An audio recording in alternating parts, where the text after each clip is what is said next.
Salut tout le monde, comment allez-vous? Moi ça va plutôt bien. Aujourd'hui on se retrouve pour une nouvelle vidéo. Aujourd'hui donc on se retrouve pour parler d'un film et on va parler donc de Superman Brainiac Attack. Alors j'avais dit avec donc la série Superman qu'un jour je parlerai donc de ce film là et on y est donc voilà. Et donc Superman Brainiac Attack est donc un film d'animation de cœur de Jada, j'espère que j'ai bon au niveau de son blaze. Sorti donc non pas dans les salles obscures malheureusement, mais plutôt en DVD directement. Donc voilà, et donc il est sorti le 20 juin 2006. Ça remonte.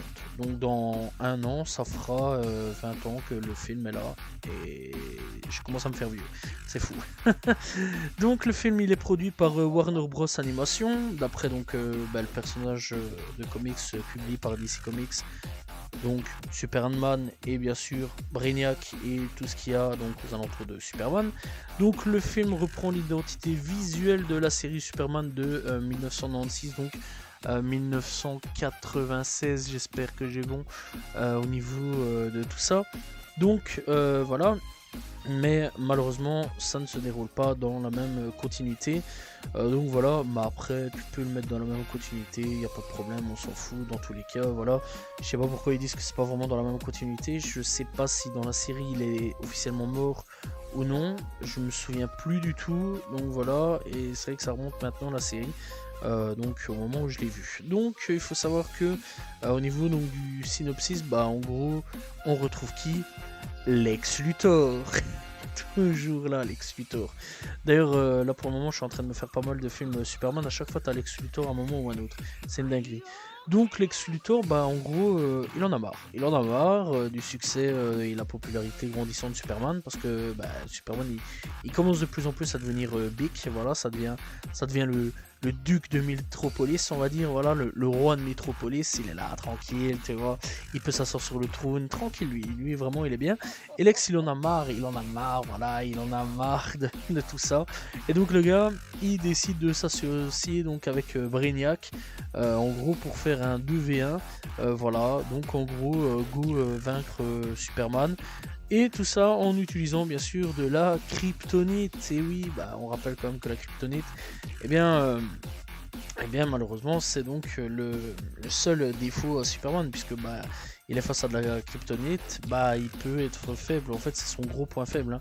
Et donc, avec tout ça, bah, en gros, il a récupéré dans l'espace, il a créé un nouveau corps pour Brainiac, spécialement conçu pour donc faire un contre 1 donc, face à Superman.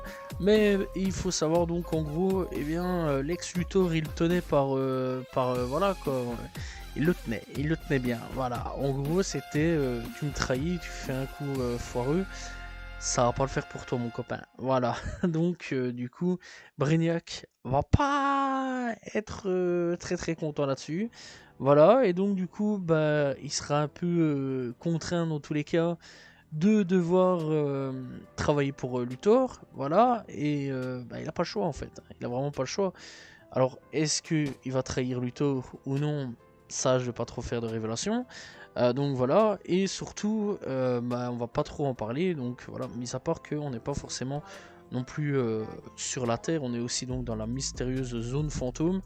Donc voilà, non, ce Superman là. Alors le Superman, donc ce film est plutôt cool, plutôt bon. Alors je sais que pour le moment il passe pas mal de films Superman, que ce soit les films d'animation, que ce soit les films, des films avec donc les vrais acteurs, etc. C'est normal, il y a le nouveau Superman qui est en train de sortir en ce moment avec James Gunn. Voilà, alors bon, je l'ai pas vu, hein. Je l'ai pas vu malheureusement, faudrait que j'aille le voir ou j'attends la sortie. Donc voilà, et c'est vrai que j'aimerais bien me refaire un petit peu, voir un petit peu ce que devient le DCU maintenant. Donc voilà, bref, donc c'est vrai qu'en ce moment il y a tous les Superman qui sortent en ce moment. Et bah franchement le film est quand même plutôt bon. Moi personnellement je l'avais jamais vu, pourtant étant petit j'avais regardé la série, j'avais beaucoup aimé la série, la Justice League aussi, qui reprend à peu près les mêmes codes, je l'avais vu aussi, j'avais beaucoup apprécié la Justice League. Mais je dois être honnête que j'ai jamais vu donc la série, enfin le film donc Brainiac Attack, je ne l'avais jamais vu et je dois dire quand même que bah, j'ai bien apprécié, j'ai beaucoup apprécié. Voilà, ça reprend les mêmes musiques, ça reprend les mêmes thèmes.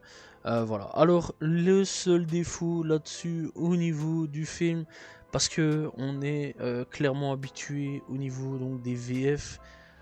Donc voilà, ça faut quand même le savoir. Alors malheureusement donc les VF, bah malheureusement c'est pas les mêmes sur beaucoup de points. Donc il faut savoir que Lex Luthor n'est pas doublé par Alain Dorval mais par Pierre Bourne. Alain Dorval, si je me trompe pas, c'était celui qui faisait Rocky, malheureusement il est décédé. Brainiac n'est pas doublé par Jean-Luc Kaiser mais par Bernard Métro. Jonathan Kane n'est pas doublé par Joël Martineau qui a pris sa retraite entre temps en fait. Voilà, donc ça on a quand même l'explication. Mais par Thierry Morzeau qui succède également aux défunts Michel Muller et Mario Santini pour le doublage aussi de Perry White. Voilà, petite anecdote. Martha Ken n'est pas doublée par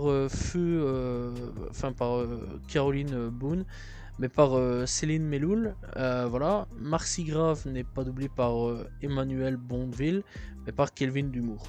Voilà. Au niveau donc de la VO, même tarif, il y a des changements. Donc pour ceux qui veulent aller checker la VO, Lex Luthor n'est pas doublé par Clancy Brown, mais par Power Boat.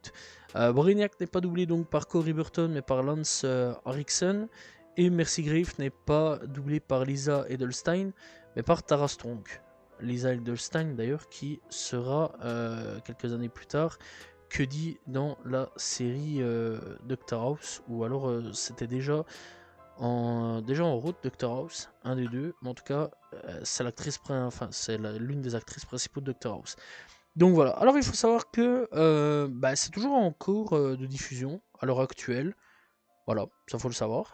Donc ça c'est quand même plutôt cool. Par exemple, en 2018 sur France 4, en 2019, 2 fois en 2019 d'ailleurs, ça a été rendu disponible, voilà, sur France 4, et Toonami aussi en 2021 qui l'a publié, enfin qui l'a passé. Et récemment, moi je l'ai vu sur Warner Next, Warner TV Next, où je l'ai vu, et donc voilà, c'est comme ça que j'ai pu voir l'Ange de Métropolis. Voilà. Parce que il le passait, donc j'en ai profité pour l'enregistrer, pour le regarder. Alors, très sincèrement, c'est un film très très bon. Moi, personnellement, j'ai bien apprécié. J'ai passé un bon moment dessus. Les enfants peuvent regarder, il n'y a pas de problème là-dessus. Franchement, c'est un bon film. Ça passe le temps. C'est pas très très long. Voilà, c'est vraiment le temps d'un film d'animation. Donc, voilà, plus de 75 minutes. Je dirais 1h10, 1h20 en gros.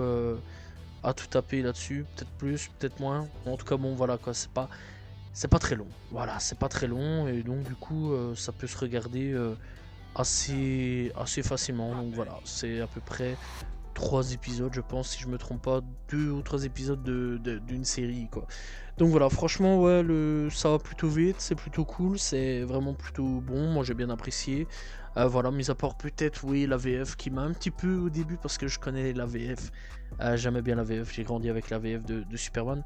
Donc voilà, et en regardant la série à nouveau, j'avais regardé en VF. Donc du coup, ouais, elle a changé. C'est un peu perturbant au début, c'est vrai que ça m'avait un petit peu perturbé, surtout Lex Luthor. C'est plus Lex. Lex, j'avais sa voix gravée, c'est vraiment la voix. Bon, pour moi, c'était la voix de Sylvester Stallone, donc voilà. Vraiment, là-dessus, ça m'avait beaucoup gravé. Et donc, du coup, ouais, pour moi, c'était la voix de Sylvester Stallone, qui malheureusement nous a quittés. Mais franchement, ouais, moi j'avais en tête et donc je lance le film et directement j'ai eu ça en fait en pleine face en mode what? Est-ce que je me suis trompé? Donc j'ai été revoir un épisode animé avec Lex, j'ai regardé et non, effectivement il y a eu un problème, donc il y a eu un changement voilà, au niveau des VF. Alors je pense à mon avis, soit il était dans un autre projet, soit il était sur un film avec Stallone, ou soit il était sur un tout autre projet à voir, ou alors il avait pas le temps, ou alors la flemme, il en avait pas envie. Mais en tout cas, bon, la VF dans tous les cas, pas trop changé à ce niveau-là, sur certains personnages, et sur d'autres ça a un petit peu changé. Donc voilà, ça faut quand même le savoir. Mais dans l'ensemble, c'est un bon film. J'ai bien apprécié, c'est un très très bon film.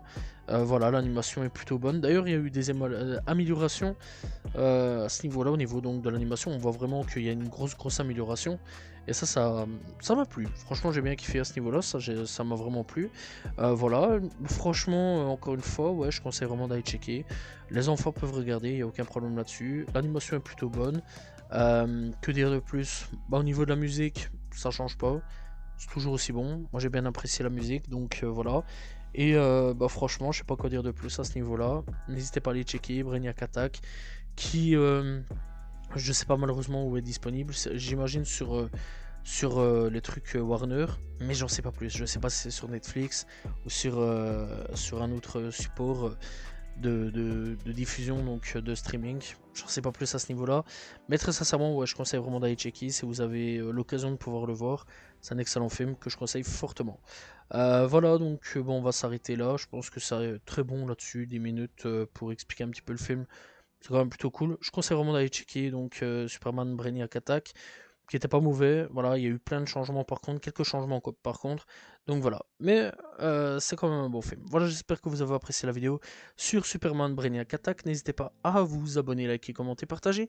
On se retrouve demain pour une nouvelle vidéo, très prochainement pour parler d'un nouveau film, manga ou alors cartoon. Salut tout le monde, ciao ciao.